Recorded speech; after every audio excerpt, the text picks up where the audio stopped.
नमस्कार दोस्तों, मेरा नाम प्राध्यापक PS कांबळे, असिस्टेंट प्रोफेसर दूर शिक्षा केंद्र शिवाजी विश्वविद्यालय कोल्हापुर।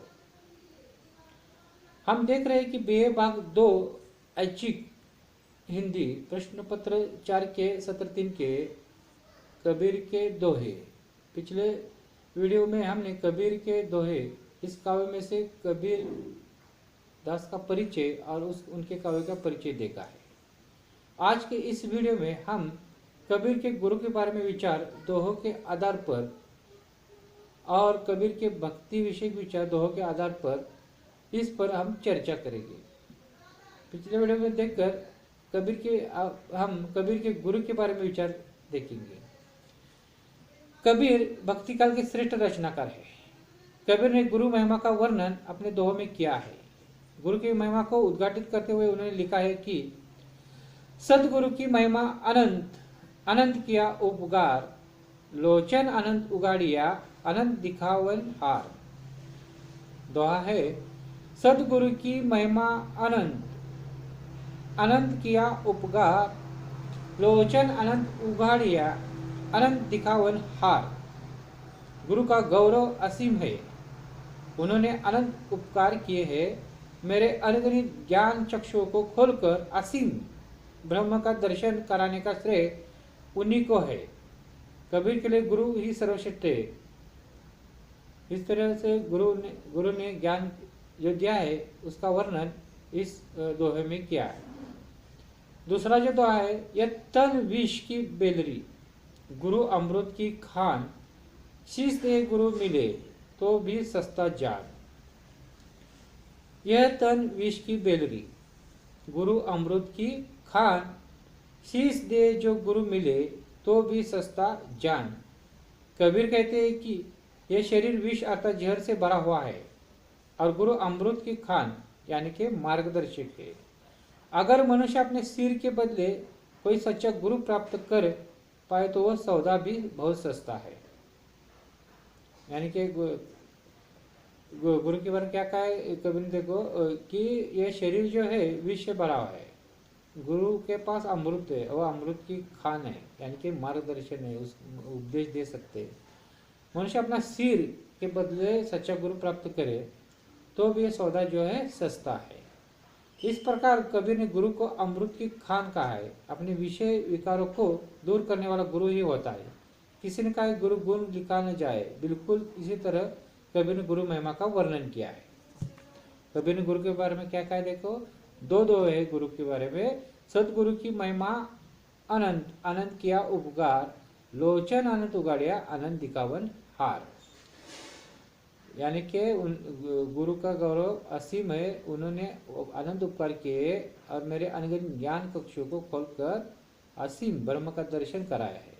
और दूसरा दोहा है, ये तन विष की बेलरी, गुरु अमृत की खान, शीश दे जो गुरु मिले तो भी सस्ती जान। यानी कि ये शरीर विष है, गुरु के पास अमृत यानी मार्गदर्शन पर विचार है।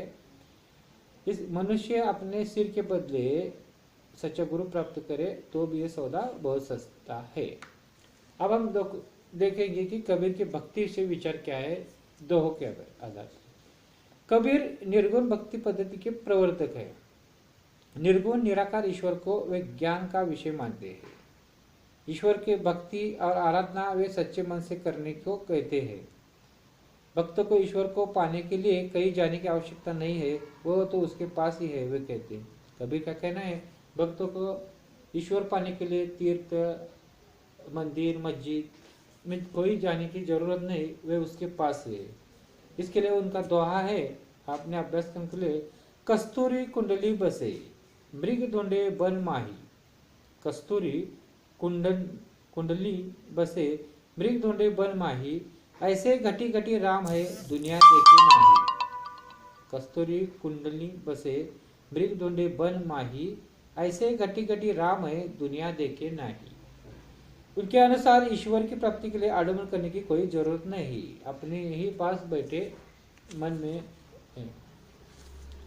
दूसरा दोहा है, मुंड मुंडवावत दिन गए, आजू ही न मिलिया राम।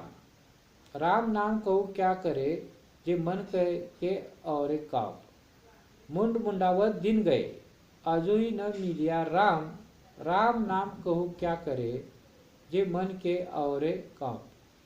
ईश्वर के नाम पर बाल काटते हैं, कटवाते हैं, सदियों बीत गई है, फिर भी ईश्वर की प्राप्ति नहीं हुई।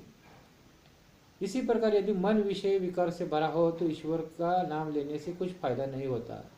संयम संयमित मन से ईश्वर का गुणगान करना चाहिए। ऐसा पहले दो में कहा है कि तीर्थ यात्रा आडम्बर या करने की कोई जरूरत नहीं, जैसे मृग की तरह इधर उधर भटकने की कोई जरूरत नहीं। जो ईश्वर है अपने पास ही है।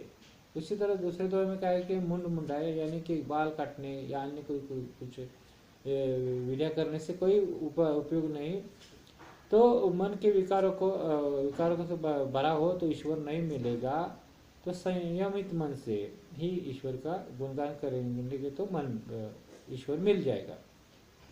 मुक्ति पाने के लिए भी सच्चे मन से ईश्वर की भक्ति करनी चाहिए। मुक्ति पाने के लिए ही ईश्वर की सच्चे मन से भक्ति करनी चाहिए। ये कबीरदास ने इस दोहे में कहा है। काशी कांठे घर करे, पीवे निर्मल नीर। काशी कांठे घर करे, पीवे निर्मल नीर। मुक्ति नहीं हरि नाम बिन, यो कहे दास कबीर। काशी कांठे घर करे, पीवे निर्मल नीर। मुक्ति नहीं हरि नाम बिन, यो कहे दास कबीर। हरि नाम के बिना मोक्ष प्राप्ति नहीं होती, इसके लिए सच्चे मन से भक्ति करनी चाहिए। ये इस दोहे से कबीरदास ने कहा है। हमने कबीर के गुरु के बारे में, भक्ति के बारे में विचार के। कबीर ने पहले ही दोहे में कहा है कि कबीर गुरु की महिमा के सदगुरु की महिमा का कोई अंत नहीं है। सदगुरु के हम पर आनंद उपकार किए हैं। ईश्वर के दर्शन का अवसर हमें सदगुरु के माध्यम से ही प्राप्त होता है। और दूसरे दोहे में मानव शरीर को जहर से भरा हुआ माना है। इस शरीर में विकार वासना आदि भरे हैं। सदगुरु की अमृत वाणी के कारण ये शरीर अमृतमय बन जाता है। कबीर की भक्ति तटस्थ पद्धति की है। तीसरे दोहे में उन्होंने बताया कि जिस तरह मृग की नाभि में कस्तूरी होती है, कस्तूरी कुंडली बसे, पर वो वन में उसे ढूंढ रहता है, उसी तरह हरि नाम के पास होता है पर हम उसे अन्यत्र ढूंढने लगते हैं, यानी कि तीर्थ यात्रा करते मंदिर में ढूंढने लगते हैं।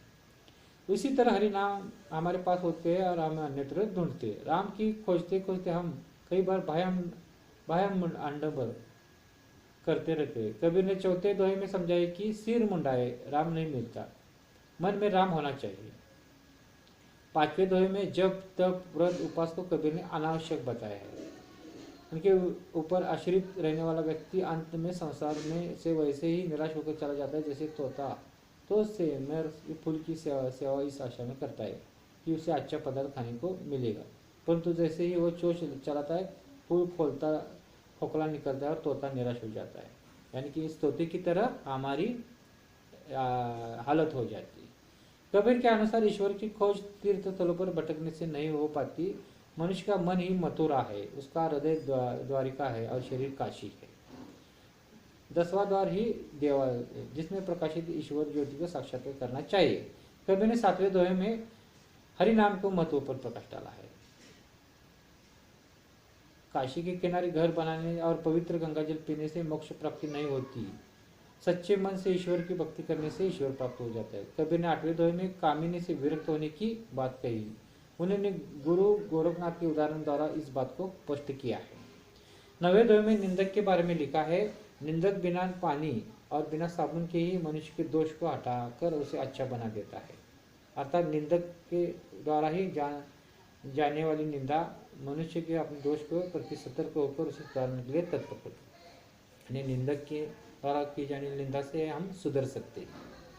कबीरदास ने 10वें दोहे में बताया कि अहम जो अपने मन का अहंकार होता है किनारे रखकर ऐसे वचन बोलने चाहिए कि जिसके नाम मन जिसने आपका मन शांत शीतल बने और दूसरों को भी सुख मिले। इस तरह दोहे में से हमने गुरु के बारे में जो विचार है उस पर आज के इस वीडियो में हमने चर्चा करी। जो 2 दोहे है गुरु के बारे में। सदगुरु की महिमा आनंद, आनंद किया उपकार, लोचन आनंद उगाड़िया, आनंद दिखावन हार। यानी कि दृष्टि या नेत्र उगड़ कर हमें ज्ञान का दर्शन कराते और हमें असीम ब्रह्म का दर्शन कराते। ये तन विष की बेलरी, गुरु अमृत की खान, शीश दे जो गुरु मिले तो भी सस्ता जान। ये दो दोहे गुरु के बारे में है। हमारा शरीर जो है विष जल से भरा है, गुरु के पास अमृत है यानी मार्गदर्शन में विचार है।